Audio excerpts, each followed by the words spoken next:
The candles burned low in the emperor's palace. Perfume hung thick in the air, mixing with sweat, wine, and the faint metallic scent of fear. Marble floors shimmered with spilled drink. Laughter echoed through the night, sharp, drunken, desperate. It was not joy. It was rot dressed as celebration. Beyond the palace walls, slaves lay chained. The city stank of refuse and blood. But inside, the world's masters believed they were gods. They had conquered half the earth. Now they sought to conquer pleasure itself. The Roman Empire was the most disciplined machine ever built. Legions, laws, architecture, order. But beneath that discipline pulsed a hunger that no victory could feed. This is not a story about love. It's about control, and how an empire that could master nations could not master itself. By the 1st century, Rome ruled more than 60 million souls. Its armies crushed kingdoms. Its engineers remade landscapes, roads, aqueducts, walls, theaters. But every triumph had a cost. With each victory came prisoners, millions, men and women dragged from Gaul, Greece, Africa, Judea. They were marched in chains through the streets as the crowds cheered. They would not die in the arena. Their fate was quieter and crueler. Rome was built on slavery. 1 in every 3 people inside the empire was owned by another.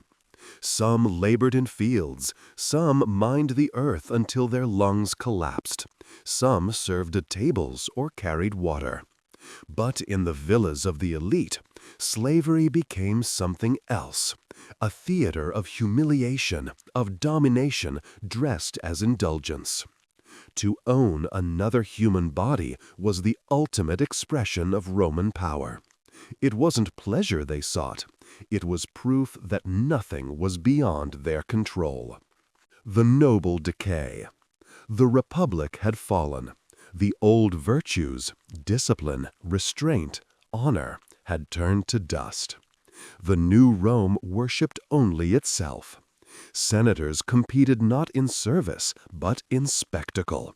Who could host the grandest feast, display the rarest delicacy, command the most exotic servants? Gold cups, silver mirrors, silk from the East, these were not possessions, but performances. Cicero once warned that luxury would destroy Rome faster than any army. He was right. When Gaius Caligula became emperor, Rome learned what happens when absolute power meets absolute emptiness. He turned his palace into a stage for cruelty. No one around him was safe, not senators, not guards, not family. He demanded loyalty, then mocked those who gave it. He believed himself divine, Jupiter reborn. And his rule became a study in madness, executions staged as theater, humiliation as entertainment. He once told the Senate, "Let them hate, so long as they fear." The empire obeyed. But in the shadows, Rome's soul began to die. Then came Nero. If Caligula was chaos, Nero was art, the artist of destruction. He built the Golden House, a palace so vast it devoured half the city. Its ceilings glittered with jewels, its halls perfumed with flowers that never wilted. And yet in the heart of that splendor, Nero found only isolation. He burned his own city and sang as it burned. He blamed the Christians, crucifying them by the hundreds, turning their deaths into festival. The scent of smoke and flesh mingled with the roses from his gardens. Rome had turned cruelty into performance. pleasure as power. For the Roman elite, morality became a costume, something worn in public and stripped away at night. They preached virtue in the forum and practiced domination in their villas. Everything was transaction. Everything could be bought: loyalty, silence, even dignity. Slaves were ordered not only to serve, but to degrade themselves for amusement. It wasn't desire, it was ownership. The philosopher Seneca watched this decay with horror. He wrote, "We live among monsters disguised as men." He served as Nero's advisor, then his conscience, until the emperor ordered him to die. Seneca opened his veins in a warm bath and whispered that Rome was bleeding through him. While the elite indulged behind closed doors, the masses found their reflection in the Colosseum. The same need for domination ruled the games. They came to watch power displayed, beasts torn apart, men forced to beg for life. The arena was Rome's mirror. What the rulers did in private, the crowd reenacted in public. Violence became entertainment. Pain became ritual.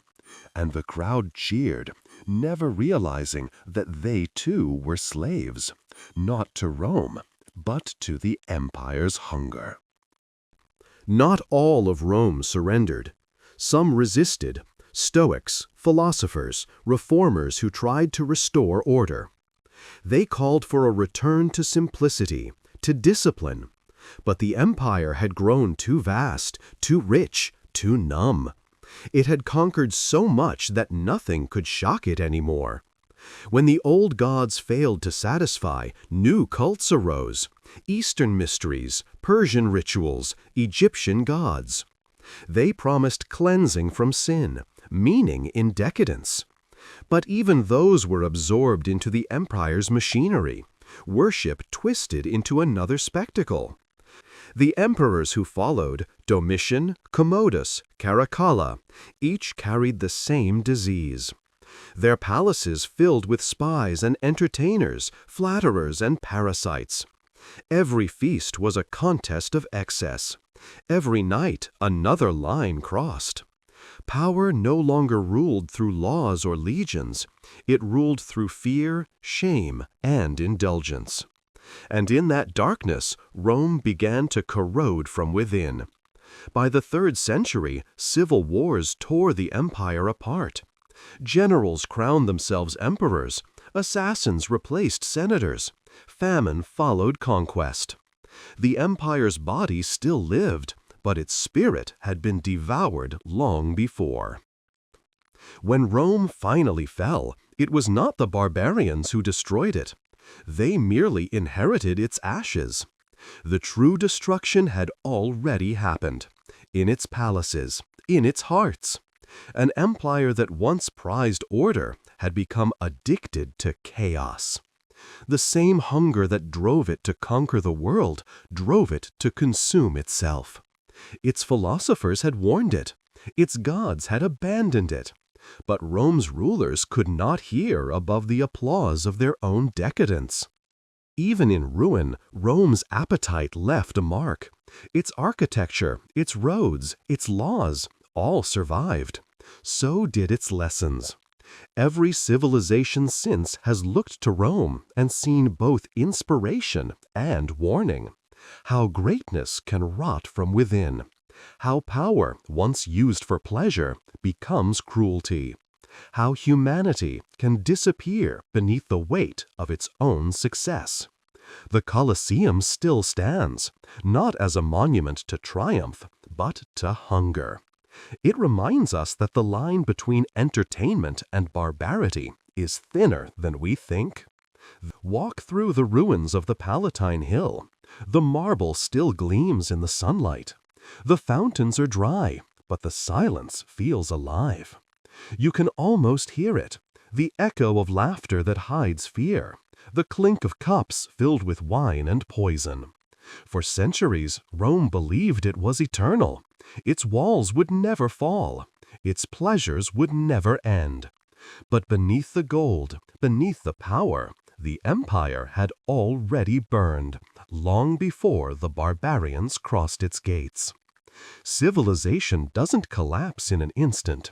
It erodes, softly, through vanity, through comfort, through the slow replacement of virtue with indulgence. Rome called it pleasure, but history remembers it as decay. The empire that once ruled the world lost the one thing it could never rebuild: its soul.